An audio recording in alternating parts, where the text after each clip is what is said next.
Hey guys, it's Charles and Paul again. We're just trying to give you a brief recap of what's been happening both in Kansas and Oklahoma. We went into Kansas, it was a pretty hot time there, a lot of days over 100. But we very soon, were able to get through that and get ourselves into Dodge City, right? On the way to Dodge City, we saw the wagon tracks.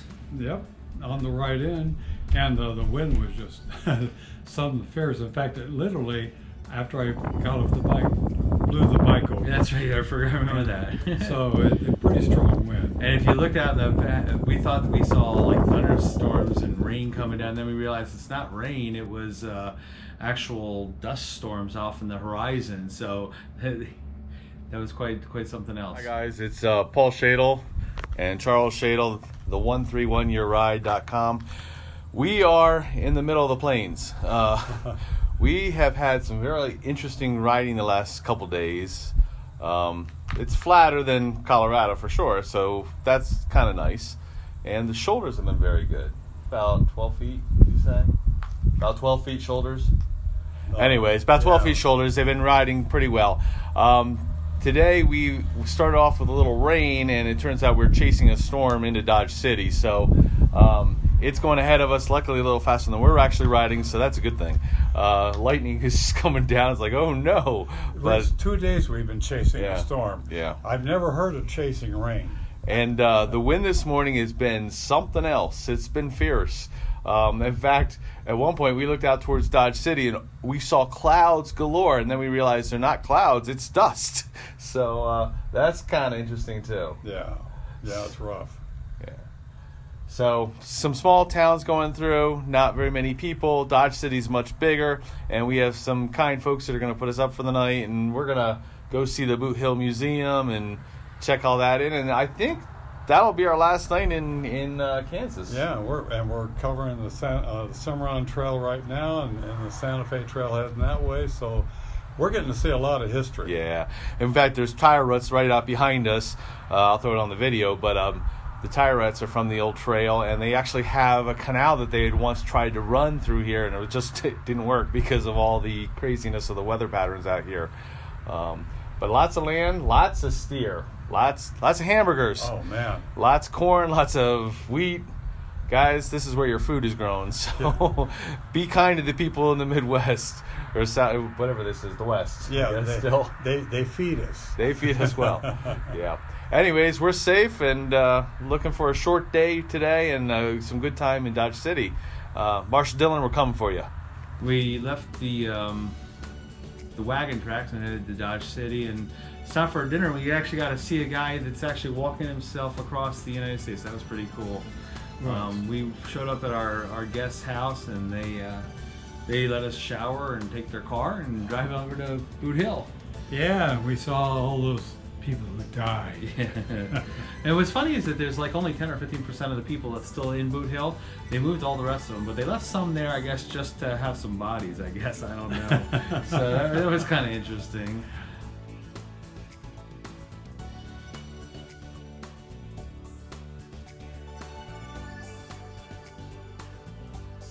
But there was a little prison there too, we got to see, and it was actually not very big, two little tiny cells. Oh goodness, that's amazing.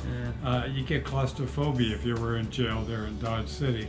But it was fascinating to actually go through a lot of the things that were related to the town and its history, because we all see, Matt Dillon, and yet there was a whole lot more to the history of Dodge City than that.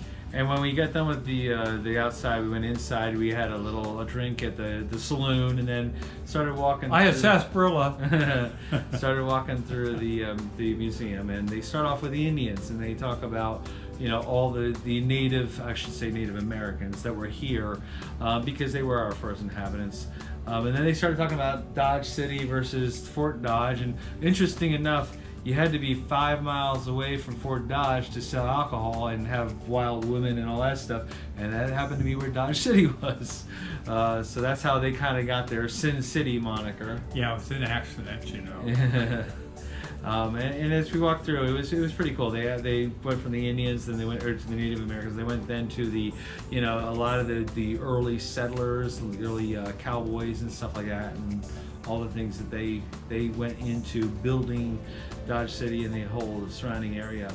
And of course, the museum kind of carried along that. You got to see the progression of time as it went up from the cowboy times. We got to see then into the Victorian era Right.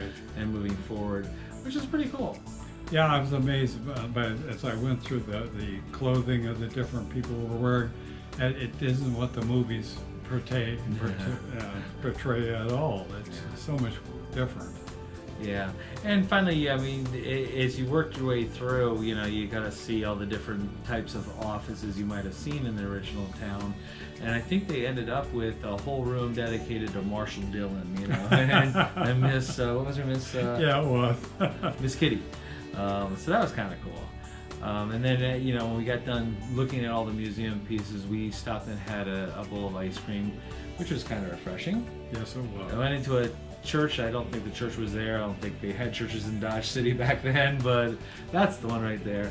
Then we saw, you know, the railroad was a big part of town, obviously, with all the whatchamacallit, the steers coming.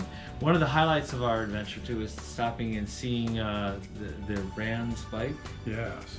The- The fellow actually produced them in the United States.